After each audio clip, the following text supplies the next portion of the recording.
السلام علیکم ورحمۃ اللہ۔ وعلیکم السلام۔ مفتی صاحب، میرا سوال ہے کہ آپ نے یہ جو کھڑے ہو کر پیشاب کرنے کا بیان جو آپ نے صحیح بخاری سے روایت کیا ہے، اس کے معاملے میں آپ کیا کہتے ہیں؟ آپ اس کو صحیح نہیں مانتے؟ پھر جو صحیح بخاری کے اندر کھڑے ہو کر پیشاب کرنے کی روایت ہے، آپ نے اس کے مقابلے میں دوسری احادیث کی کتب سے روایات ہمارے تک پہنچائی ہیں، تو آپ صحیح بخاری کے متعلق کیا کہتے ہیں؟ پھر یا تو آپ اس کو نہ مانیں، اس کے بارے میں آپ کا کیا خیال ہے؟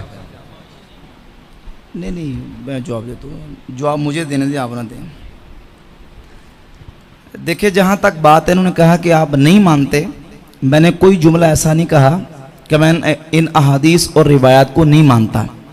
میں نے تو آپ کے سامنے یہ بیان کیا ہے کہ جب بھی کوئی روایت حدیث آتی ہے تو یہ بات ذہن نشین کر لیں، اور یہ بات ذرا آپ کی سماعتوں کے گرا نہ گزرے، اس کو اپنے سمجھنے کی کوشش کرنی ہے کہ ہر حدیث، یا یوں کہہ لیں کہ ہر حدیث اگرچہ وہ صحیح ہی کیوں نہ ہو، اس پر عمل اس وقت تک نہیں ہو سکتا جب تک کہ یہ نہ دیکھ لیا جائے کہ یہ حدیث صحیح تو ہے لیکن یہ حدیث کہیں منسوخ تو نہیں، یہ حدیث صحیح تو ہے لیکن یہ کہیں مرجوع تو نہیں، حدیث تو صحیح ہے لیکن اس کے معارض، اس کے مقابلے میں کوئی دوسری حدیث تو نہیں۔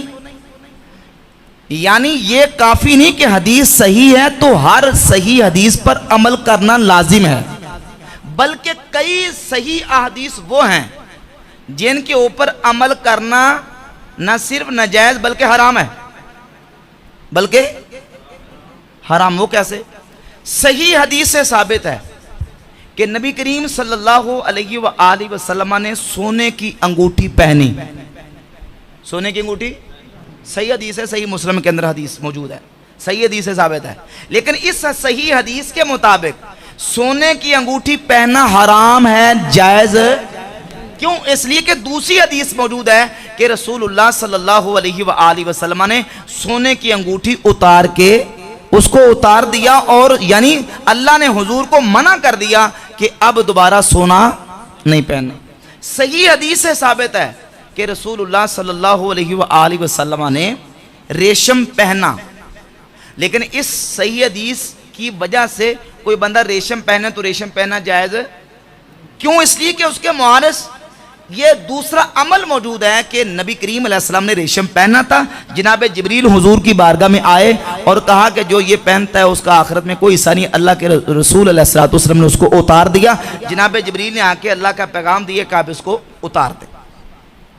تو حدیث پر عمل کرنے کے لیے اتنا کافی نہیں ہے کہ حدیث صحیح ہے، سب سے پہلا پروسیس یہ ہے کہ پہلا مرتبہ یہ ہے کہ حدیث کو دیکھنا صحیح ہے کہ ضعیف ہے۔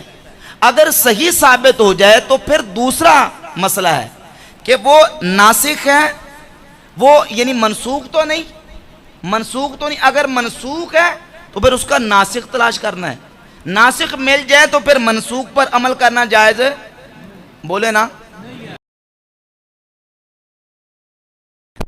بولے قائمن والدلیل علی انہ منسوخ من فعل نبی صلی اللہ علیہ وآلہ وسلم، کہتے ہیں کہ کھڑے ہو کے پیشاب کرنے کے ترک کا بیان اور اس کی دلیل کا بیان، جو دلیل اس بات پر دلالت کرتی ہے کہ یہ عمل منسوخ ہے، تو بعض محدثین نے اس کو منسوخ قرار دیا۔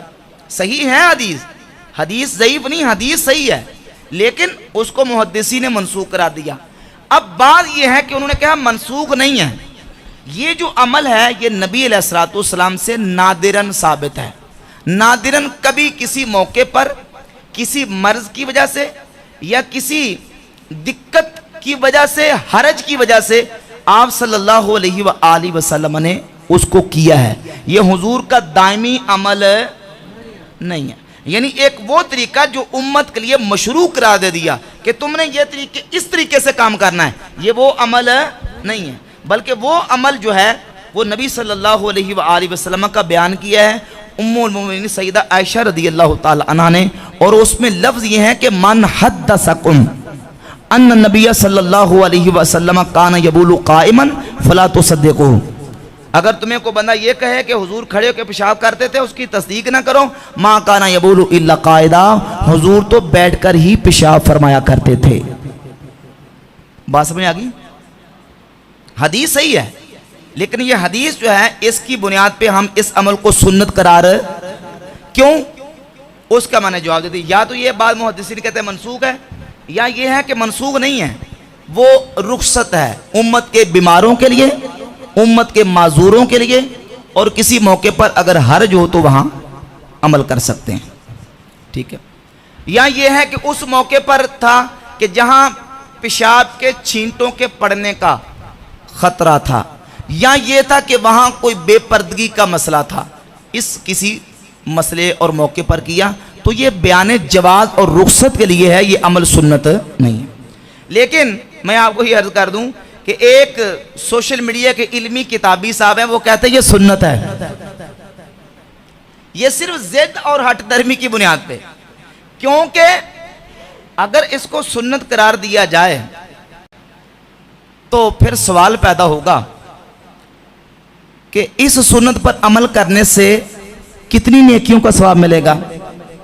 اس سنت پر عمل کرنے سے کیا جنت میں اس سنت پر عمل کرنے سے حضور کا پڑوس اور رفاقت ملے گی؟ کیا 100 شہیدوں کا درجہ اس سنت پر عمل کرنے سے ملے گا؟ تو جواب آئے گا نہیں، کیونکہ یہ سنت ہے ہی نہیں. یہ بیان جواز کے لیے، رخصت کے لیے سنت طریقہ وہ جو سید عائشہ نے رضی اللہ تعالیٰ عنہ بیان فرما دیا. ٹھیک ہے بھائی جی. خلاف سنت بالکل میں عرض کر رہا ہوں کہ ائمہ مجتہدین اور فقہاء نے اس کو مکروہ قرار دیا. امام شافعی رحمۃ اللہ علیہ مکروہ قرار دیتے ہیں، فقہ شافعی میں یہی موقف ہے، اور امام اعظم ابو حنیفہ رحمۃ اللہ کی فقہ حنفی کا یہی موقف ہے. امام مالک بعض شرائط کے ساتھ اس کو جائز قرار دیتے ہیں. دیگر جو فقہ امام احمد بن حنبل وہ 7 شرائط لگاتے ہیں کہ بھئی اگر آپ ایسی جگہ پہ ہوں جہاں پیشاب کے چھینٹے پڑنے کا آپ کو اندیشہ ہو تو وہاں رخصت ہے، رخصت ہے، سنت نہیں. یا یہ کہ آپ بیمار ہیں، بیٹھنے میں آپ کو تکلیف ہے، تو وہاں آپ پردے کا اہتمام کر کے اپنے آپ کو سیف کر کے پردے کا اہتمام کر کے وہاں آپ کھڑے ہو کے کر سکتے ہیں. جواز ہے، رخصت ہے، سنت